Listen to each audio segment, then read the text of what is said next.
The Standard with Joe. Mamdani's bus plan is not going to go well. Zoran Mamdani's bus policies aim to transform New York City's public transit system. His proposal includes making every bus in the city free for the next 4 years, which is expected to generate an estimated $900 million in additional income tax revenue. This initiative is part of a broader plan to improve public transportation by expanding dedicated bus lanes and speeding up services. The proposal has been met with skepticism, particularly regarding the impact on low-income riders who currently board without paying, ABC. So apparently, Mayor Mamdani is going to push out an order for the transit system in New York to become free. Free for who, you may ask?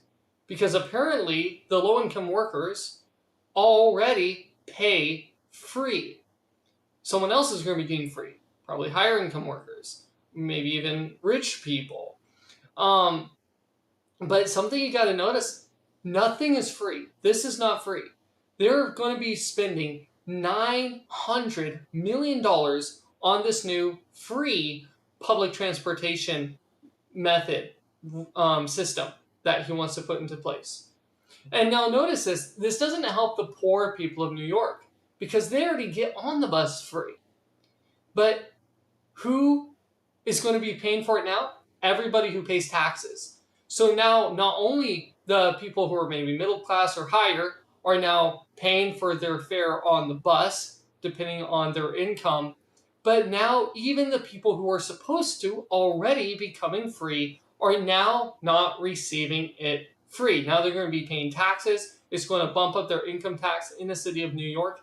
Crazy. I don't know why they would do something like this, and especially to advertise as free, when in reality, the person this new system is going to hurt the most are the lower class families, are the people who are working their butts off to just try to provide a house for their family. Now they're going to have to spend extra taxes on paying for the bus fees that they wouldn't have normally had to bring. I thought you were for us, Mamdani. Apparently, he's not actually for the lower class of people, the people who earn less, because he's not helping. He's not helping them. Now, a centerpiece of Mamdani's campaign in his plan is to make all city buses free. They're not free. They're $900 million in income tax. That fare-free service would increase ridership, relieve financial strain on working families, and even improve public safety. What you'll hear from bus drivers is that a significant portion of the assaults they face is due to the presence of a fare box. He said his campaign also launched a cost-save calculator to show how much the residents could save through free buses, universal childcare, and rent-frees. And maybe those are other topics we'll go over. So who's this actually going to be saving money for? It's not saving money for the low-income workers who would have been the ones who are already benefiting. No, now they're going to have to spend more money. Now their income is going to be hindered because of the taxes they're going to receive because these new policies. Now, something I want to point out here, though, Proverbs 22:24 says, "Make no friendship with an angry man, and with a furious man thou shalt not go." Why is it that Mamdani's big concern about the buses and that assaults or threats happening on buses is because of the fare to get on the bus? Why do we make it easier for bad people to get on the buses instead of penalizing them more for assaulting bus drivers? But apparently Mamdani's solution is, hey, just let them on free. Give them what they want. You don't give a hateful person what they want just because they're hateful. They're grown adults. You don't have to treat them like a spoiled 3-year-old. But instead, there should be stricter policies on, hey, if you're going to assault someone on the bus, maybe you shouldn't be on the bus at all. If you're willing to harm someone because you have to pay to get on a bus that takes money to drive, money to pay the driver, money to put gas in a bus, money to use, money to orchestrate, and a lot of time. Instead of just giving that really bad person that's willing to assault a bus driver because he has to pay a little bit of money. Remember, according to this article we read from ABC, there is no fee for low-income families, for low-income households, for low-income workers. So the people that are getting angry, many of them, the people that are starting to assault, many of these people aren't even the low-income people, according to these reportings. It's silly to think that we would take the negative, the harm that someone else brings, and say, I'm going to make this person that's causing harm, I'm going to make their life easier. Why don't you make the bus driver's life easier? Why don't you maybe pay the bus driver a little bit more for the job he does, and maybe crack down on violent people who are willing to pettily and cowardly try to assault bus drivers because they have to throw $1 in a box. Ridiculous. Absolutely ridiculous. But instead of that, we as people of the United States, we as people of faith, we need to take a stand not to make things better by feeding bad people, but instead standing on justice, standing for what's right, and penalizing people who are willing to assault and are assaulting rather than giving them free passes on the bus. This goes to show you already the lunacy and the terrible policies that are going to most likely start rolling out in New York City. Let's not let this happen anywhere else, guys. New York is I think the biggest populated place in the entire United States. Let's not let this happen out here, out in the country, out in the other large cities. Let's be reasonable and take care of the people who actually deserve being taken care of. I'm sure there's ways we can help the people who are angry and just want to assault someone else because they had to pay a bus fare. I'm sure there's other ways to help them, but don't give them free stuff. That's for sure. The Standard with Joe. This is why the homosexual lifestyle is actually extremely dangerous. Now, before I get people coming on here and commenting in, you homophobe, you terrible person, you bigot, why don't you actually listen to the research that has been done on these topics? Why don't you actually take a step out of your echo chamber and listen to this secular science, secular data? Much of this data, very, very liberal outlets, but they come out with real data providing real answers, real results. We can go to the Bible and say, hey, homosexuality is wrong, completely, always. But we go to the actual data, to what it can cause to human beings, and it's very shocking. So before you call me a homophobe, let's listen to places like the CDC and some other places to find out what exactly I'm talking about. According to the CDC, 70% of HIV diagnosis in the year of 2022 was made of gay or bisexual men. That's men with men. With a total diagnosis of 37,981 people contracting HIV, a whopping 26,794 were, to keep it nice, sexually confused men. All this while only 6.2% of men have claimed to be intimate with other men in their entire lives. So these are people who have done this act in their entire lives. Only 6.2% of men. That's like what? 6.2% of men? Let me see here. That would mean what? Say women make up half the country. That's like 3% of people in the United States are men who've slept with other men at least one time in their lives. And yet 70% of all HIV cases are in this 3% of men in America. That's pretty wild. That's pretty wild. There may be a link there. There may be a reason why it's like that. According to American Cancer Society, anal cancer is significantly more prevalent among MSM, which is men with men. The incidence of anal cancer is about 20 times higher in men with men compared to the general population. I wonder why. Probably because a man's not supposed to be with another man in that way. Probably because they have to do some pretty terrible things to try to find some type of terrible pleasure. But according to American Cancer Society, anal cancer is significantly more prevalent, 20 times more prevalent in men with men compared to the general population. A lot of really serious stuff with this type of lifestyle. According to the Mayo Clinic, gay men and other men who have sex with men may be at an increased risk of depression, bipolar disorder, and anxiety.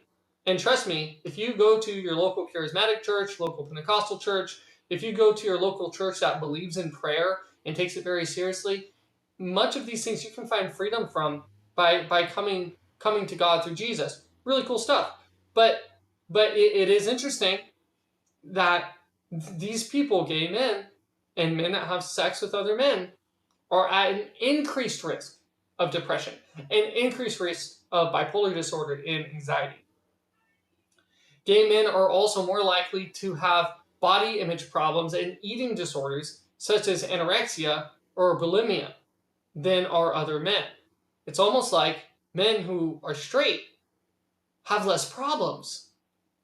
According to the Mayo Clinic, American Cancer Society, and the CDC, gay men are more likely to deal with alcohol use disorder than other people.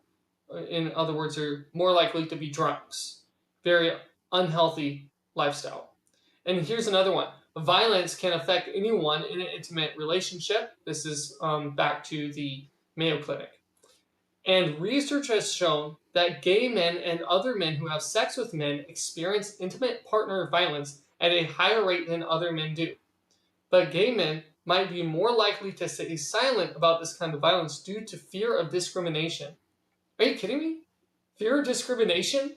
To say that, hey, this dude that I'm fornicating with, is abusive?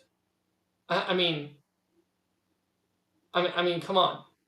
If they're more highly to be harmed or to be abusive or abused in these relationships, is probably because there's something happening that's not normal. There's something happening that wasn't meant to be. God made man in his image. Male and female, he created mankind. And for this reason, a man shall leave his father and mother and cleave unto his wife. This is what our Lord Jesus says. There may be a reason why God made it that way. Maybe it was to prevent us from getting HIV at 70% higher than everyone else. Maybe it was to prevent us, men, from getting anal cancer 20 times more likely than anyone else, according to American Cancer Society. Maybe it was to keep us from all these disorders and really spiritual influences than would otherwise be. Maybe God made us a certain way, and that certain way is what is going to work time and time again. One man with one woman. I want to read two Bible verses to you. This is very relevant here. Romans 1:26. Likewise also the men, leaving the natural use of the one woman, burned in their lust for one another. Sound familiar? Men with men committing what is shameful, and receiving in themselves the penalty of the error that was due. This is straight Bible. I'm just reading the Bible. This is just basic Bible.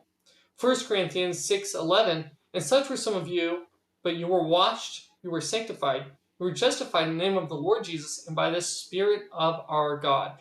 We see signs of judgment in the nation when men start turning away from their love for women, and especially dedicating themselves to one woman to be faithful to her their entire lives. And then rather turning around and trying to go and get with other men. It's a sign of moral decay in a society. And, we've had people that have done this throughout the centuries. It's just in the United States and much of the Western world, this has become the commonplace now. It's become normal. They want to normalize unnatural relationships. They want to normalize toxic relationships. According to all of this, it sounds pretty toxic. And I don't think I have to be homophobic to say that. According to the Mayo Clinic, the CDC, the American Cancer Society, they all point to one thing. A homosexual lifestyle is extremely dangerous. But we need to remember, just as there are men and women who practice gay or LGBTQ relationships, it doesn't mean that God doesn't care about them. In fact, in 1 Corinthians 6:10, it says that no homosexual will inherit the kingdom of God. But then it says, of which were some of you, but you were washed, but you were justified in the name of the Lord Jesus and by the Spirit of our God. God can change anyone. God can renew anyone back to how he wanted them to be. And he can give them his Spirit, as there was even people who were prior homosexuals who received the Spirit of grace through the Lord Jesus Christ. Thank you for tuning in for this segment of The Standard with Joe. Every week, I'm making these videos so that you can hear the news and hear it with a light of hope and a glimmer of Jesus Christ. We don't have to look at the world as gloomy and dark all the time, but we can take the good out of it and we can remember what God says and the hope that God brings in our darkest times. Like and subscribe if this blesses you or if this is the truth.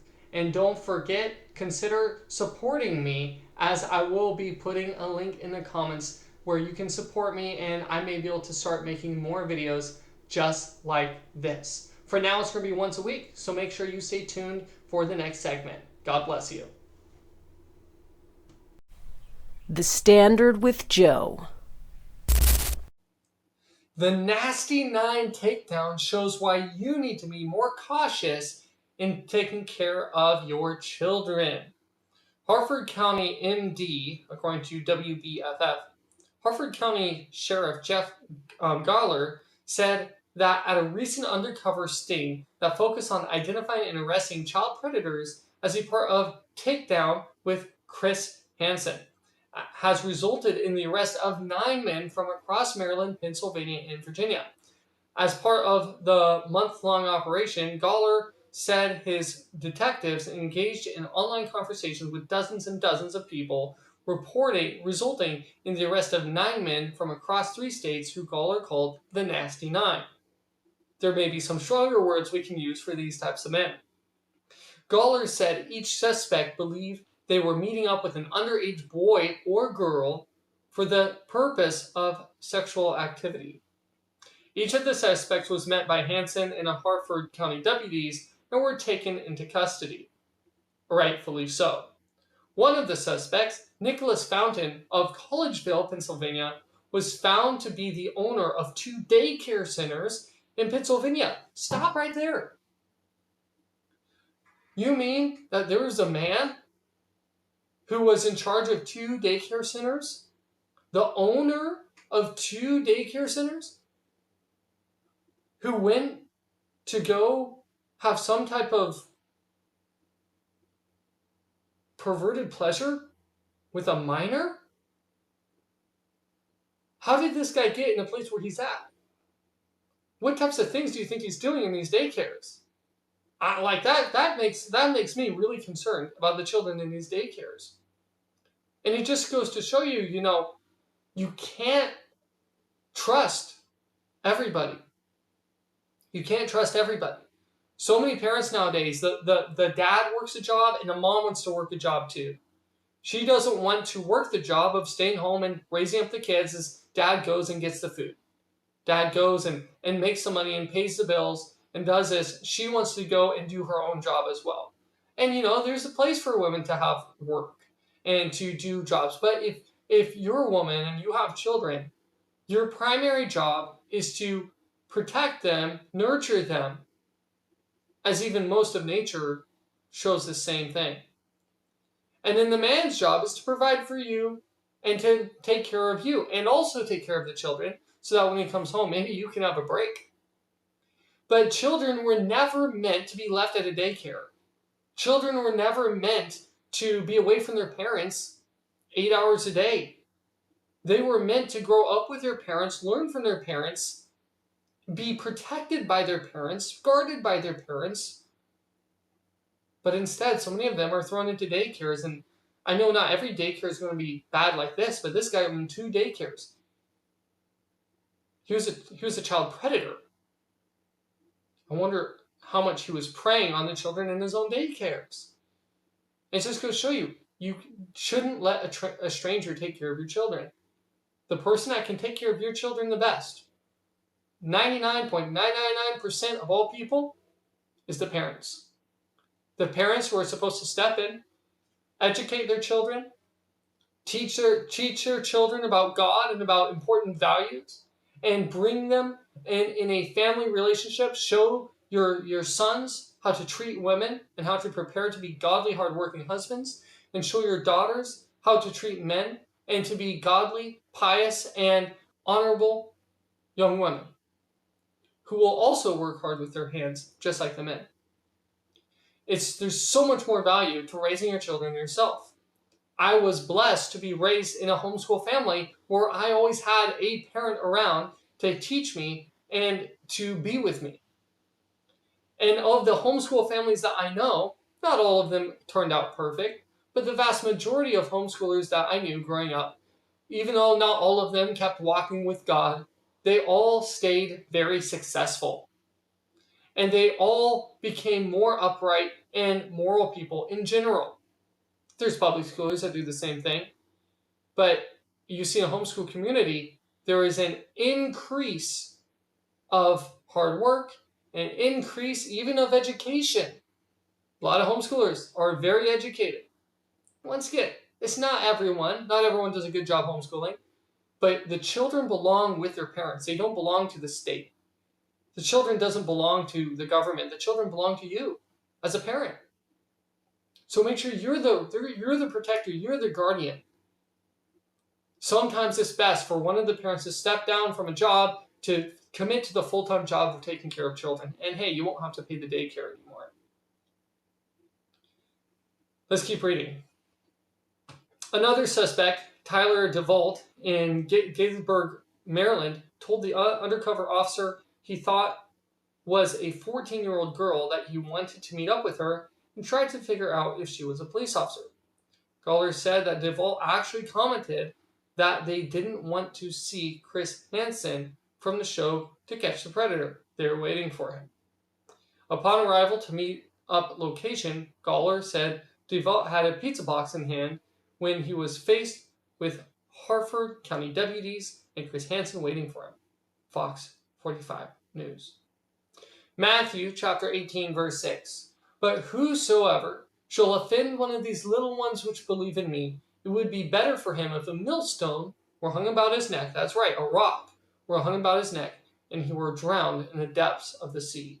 This is Jesus' opinion on child predators. People say, well, the Bible doesn't talk about it. It does. Jesus said it'd be better if they were thrown into the sea than to harm, than to offend a little child. Romans 12:2.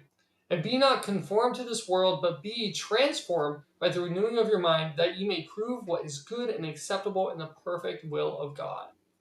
You know, there's so many people that have so many temptations of a lot of different wild things.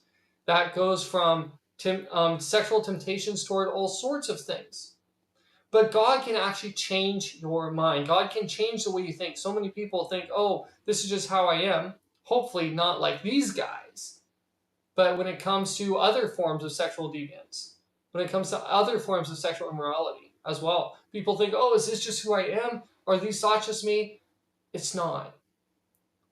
And God brings you hope. God can change your heart. He can take that stony heart and make it flesh. He can take a hardened heart and bad habits and addictions, and he can turn it around and make you a new person. So don't think it's hopeless. I mean, hopefully you aren't dealing with the same issues that these guys are. But whatever you're going through, No, you can change. You're not always going to be the same. And as you conform yourself to Jesus, Jesus will change who you are. The Standard with Joe. BBC anchor faces backlash as she stands for women's value. The BBC has upheld a complaint that a presenter, Martine Croxwell, broke the network's guidelines by correcting the term of pregnant people to women during a live broadcast. London School of Hygiene and Tropical Medicine, yes, you heard that right, Hygiene and Tropical Medicine, has released research which says that nearly 600 heat-related deaths are expected in the UK. Croxwell began in June broadcast.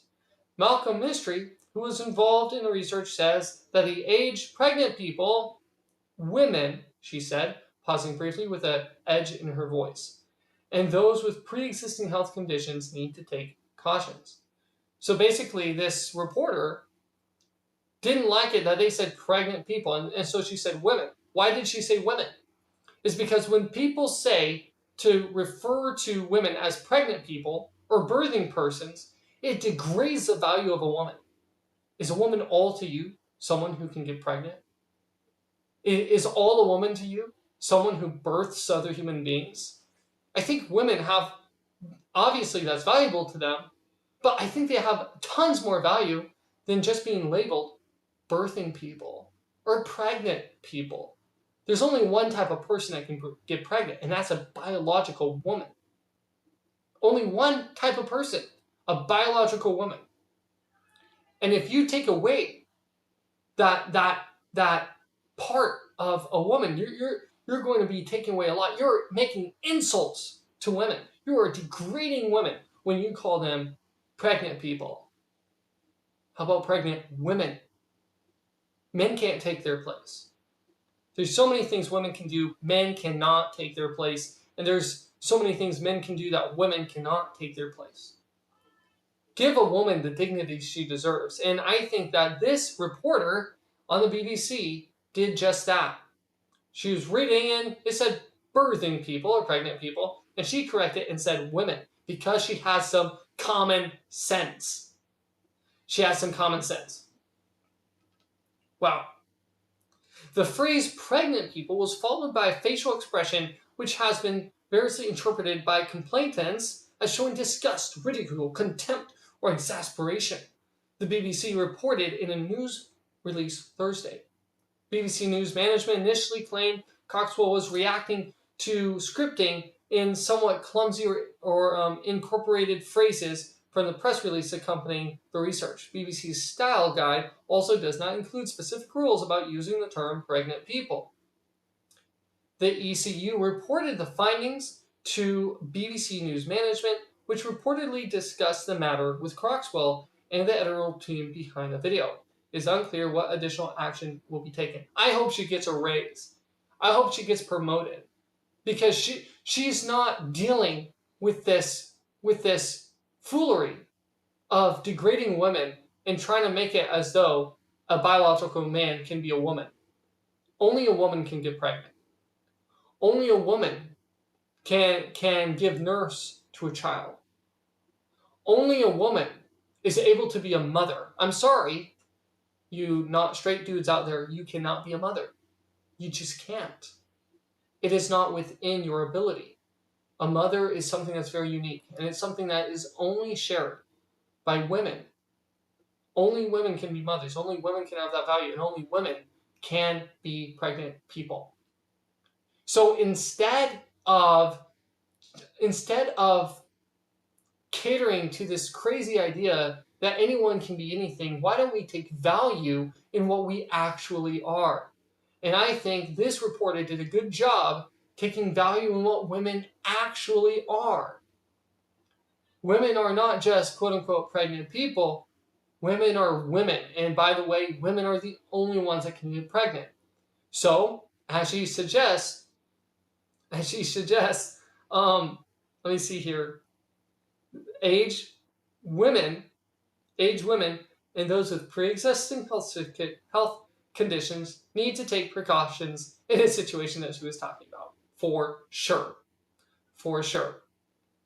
Let's not pander to the ungodliness and the craziness of our society, where women think they can be men and men think they can be women, and men are even willing to downgrade women to try to make themselves more like women. But they'll never be.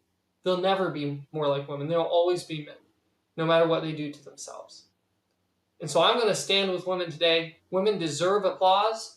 Women deserve our honor and our respect. And women should not be labeled or not be downplayed by just physical characteristics that they by nature have. But instead, we should see them for the value of who they are, of the tenacity that they can produce and bring such not only life into the world, but also change the world by their actions as well, just like men can. Let's stop downplaying women, but let's make women unique again. Let's make women wonderful again. At least call them wonderful again, instead of diminishing who they truly are. Proverbs 12:22 says, "Lying lips are an abomination to the Lord, but they that deal truthfully are his delight." These people coming out here and criticizing this reporter for saying women instead of pregnant people, they're liars. They're liars. And when they lie, it's an abomination to God. It makes them sick. But let me tell you something. Those who stand truthfully are God's delight. I don't know this woman's spiritual state. I don't know where she is with God. But in this situation, she is definitely the righteous one. And God definitely delights in her that she was unwilling to pander to the insanity of today. Thank you for tuning in for this segment of The Standard with Joe. Every week, I'm making these videos so that you can hear the news and hear it with a light of hope and a glimmer of Jesus Christ. We don't have to look at the world as gloomy and dark all the time, but we can take the good out of it and we can remember what God says and the hope that God brings in our darkest times. Like and subscribe if this blesses you or if this is the truth. And don't forget, consider supporting me, as I will be putting a link in the comments where you can support me and I may be able to start making more videos just like this. For now, it's going to be once a week, so make sure you stay tuned for the next segment. God bless you.